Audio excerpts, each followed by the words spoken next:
আসসালামু আলাইকুম, কেমন আছেন সবাই? তো 2026 সালে এই প্রথম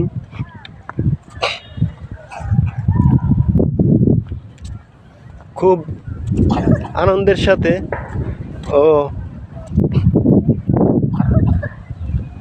আমি আমার এই প্রথম ভোটটা দিয়েছি।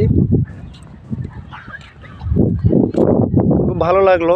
এই প্রথম শান্তি এবং শৃঙ্খলা সহিত ভোট গ্রহণ চলছে। তো আলহামদুলিল্লাহ ভালো লাগলো। আমি আমার ভোটটা দিয়ে এসেছি। তো আশা করি ইনশাল্লাহ ভালো কিছু হবে। তো সবাই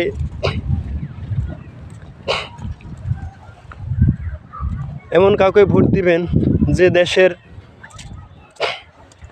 শান্তি শৃঙ্খলা রক্ষা করতে পারবে, দেশের উন্নয়ন করতে পারবে, শুধু তাকেই ইনশাল্লাহ নির্বাচন করবেন। তো ধন্যবাদ সবাইকে গুরুত্বপূর্ণ ভোটটি দেওয়ার জন্য। আসসালামু আলাইকুম, আল্লাহ হাফিজ।